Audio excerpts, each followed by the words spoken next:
எவ்வளவு கோடீஸ்வரர்கள் இந்த உலகத்தில் பிறந்து அர்த்தம் இல்லாமல் செத்து போயிட்டான். 1000 கோடி 2000 கோடி வச்சவெல்லாம் இல்லையா? எவ்வளவு 1000 கோடி 2000 கோடி வச்சிருந்தாலும் கடைசியில் ஆஸ்பத்திரியில் நம்ம ஒரு பெட்டில் ஒரு ஓரத்தில் படுத்துருக்கணும். நீங்கள் 3 பெட்ரூமோட ரூம் கட்டினா கூட உங்களுக்கு ஒரு ரூம் தான். ஒரு ரூம்லேயும் ஒரு கட்டில் தான். கட்டில்லையும் கடைசி காலத்தில் 6 அடி மட்டும்தான். அதுக்கு அந்தாண்ட புரண்டு படுத்தாலும் விழுந்துருவோம், இந்தாண்ட புரண்டு படுத்தாலும் ஊசி குத்தும். வாழ்க்கை அவ்வளோதான். இது தெரிஞ்சிருக்குது இல்லை? நமக்கு முன்னாடி செத்தவன், நமக்கு முன்னாடி பல பேர் செத்து அவன் கோடியை எவன் அள்ளிக்கிட்டு போனாங்கிறதையும் நம்ம தான் பாத்திரம் இல்லை. நமக்கு முன்னாடி ஒரு பையன் செத்து அவன் கோடியை எவனவனோ அள்ளிக்கிட்டு போனதை நாம பார்த்துட்டு அதுக்கப்புறமா அதே முட்டாள்தனத்தை நாமளும் பண்ணுனா நமக்கு அறிவு இருக்குன்னு அர்த்தம் இல்லை.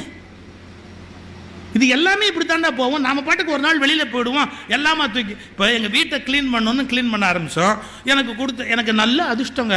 எப்படின்னா என் பிஎல் டிகிரி போயிடுச்சு, என் பிஏ டிகிரி எலி கடிச்சிருச்சு, என்னுடைய எஸ்எஸ்எல்சி புக்கு குப்பையாக போச்சு, ஒரு மாதிரி என்னமோ ஆகி வீணாக போச்சு. அன்றைக்கி நான் பட்ட சந்தோஷம் இந்த உலகத்தில் வேறு எவனும் பட மாட்டான்.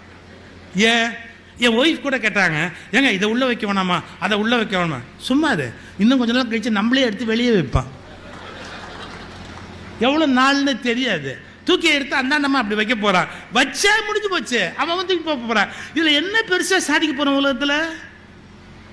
அதாவது மனிதர்கள் எது பொய் என்பதை அறிந்து அந்த பொய்யிலேருந்து தன்னை மெய்யாக்கி கொள்ள வேண்டும் என்ற அந்த உண்மைக்கு வரலையே. எவ்வளோ கஷ்டப்படுறோம் நம்ம என்ன வயசு இல்லையோ அந்த வயசை காட்ட ட்ரை பண்ணுறோம்.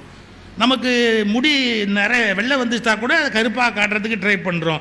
ஃபேஸில் மேக்கப் போட்டு வயசு குறைவாக காட்ட ட்ரை பண்ணுறோம். ட்ரெஸ்ஸிங்கில் வந்து நம்ம யார் உடம்பு எப்படி இல்லையோ அப்படி இருக்கிறதா காட்டுறதுக்கு நம்ம ட்ரை பண்ணுறோம். நாம் பொய்களை நேசிக்கிற அளவுக்கு உண்மைகளை நேசிப்பதில்லை. எனவே உண்மைகளை நேசியுங்கள். உண்மைகள் தான் இனிமையானவை.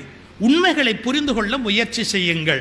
உண்மைகளின் மூலம் ஒரு மிகச்சிறந்த ஒரு எல்லைக்கு வருவதற்கு பாருங்கள். இது எவ்வளோ அவசியமான ஒன்று நம்ம யோசிக்கணும். நீங்கள் எவ்வளோக்குள்ள சிம்பிளாக இருக்கிறோமோ அவ்வளோக்குள்ள உலகத்தில் நல்லதுங்க. இவற்றை மனதிலே பெற்றுக்கொண்டால் அந்த ஜெகத் மித்யைங்கிற ஆழமான வார்த்தைக்குரிய அர்த்தம் என்ன என்பதை நாம் புரிந்து கொள்ள முடியும்.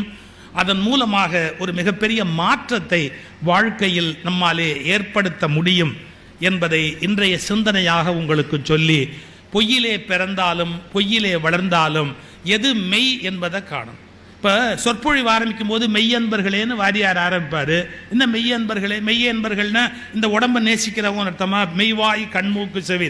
நல்லா யோசிச்சா இந்த உடம்புக்கே மெய்யின்னு பேரே ஒழிய அது உண்மை இல்லைங்க. இந்த உடம்புக்கு மெய்யின்னு பேரே ஒழிய அது உண்மையா? இது அழியக்கூடியது தானே இது. அப்போ அழியக்கூடிய இந்த உடம்பை மெய்யின்னு எப்படி தமிழில் கூப்பிட்டான்? மெய்யின்னு கூப்பிடலாமா? அதுக்கு ஒரு இலக்கண குறிப்பு இருக்குது. இலக்கணம் ஒன்றும் பயந்துடாதீங்க. புலவர் கீரன் ரொம்ப அழகாக சொல்வார், சிம்பிளாக சொல்வார். தெருவில் ஒரு அம்மா விளக்குமாறு விற்றுக்கிட்டு போகுது. விளக்குமாறு விற்றுக்கிட்டு போகிறோமா, நம்ம வீட்டை தாண்டி 4 வீடு தள்ளி போயிடுச்சு. எப்படி கூப்பிடுவீங்க? எப்படி கூப்பிடுவீங்க?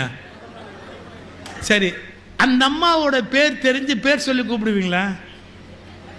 பேர் சொல்லி நீங்க மட்டும் கூப்பிட்டுட்டீங்கன்னு வச்சுங்க, வீட்டில் விளக்குமாறு பிஞ்சிடும். எவ்வளோ தெருவில் போறா, அவ பேர் உனக்கு எப்படியா தெரியும்? யாரோ தெருவில் போறா, அவ பேர் உனக்கு எப்படியா தெரியும்? கேட்பாளா இல்லையா? இப்போ விளக்குமாறு பிச்சு போவது. நல்ல கவனிங்க. அதுக்கு தானியாகு பெயர்னு பேரு. தானியாகு பெயர்னா என்ன அர்த்தம்னு கேட்டா, ஒருவர் எதை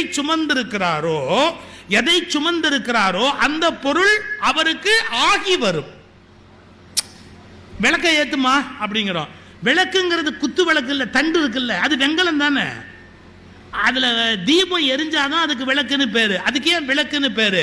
இது பாம்பா கயிறா என்று விளக்குவதால் அது விளக்கு.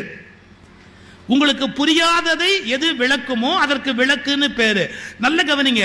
அந்த விளக்கு திரி இல்லாத போது கூட, நெருப்பே இல்லாத போது கூட, இந்த அந்த விளக்கை பார்த்து பத்திரமா விளக்கி வையி, பத்திரமா உள்ள தூக்கி வை, அதுக்கு விளக்குன்ற பேரு. விளக்குன்னு அதுக்கு பேர் வந்தா கூட அது விளக்கு அல்ல, உள்ளிருக்கிற தீபம் தான் விளக்கு.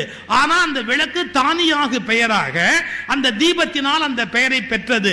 அதுபோல் உடம்பு பொய் என்றாலும் பஞ்சபூதங்கள் பொய் என்றாலும் உள்ளே ஒரு சத்தியம் நின்று கொண்டிருப்பதால் அது நிலைத்த மெய்யாக இருப்பதால் இதையும் மெய் என்று அழைக்கிற ஒரு பழக்கம் வந்தது.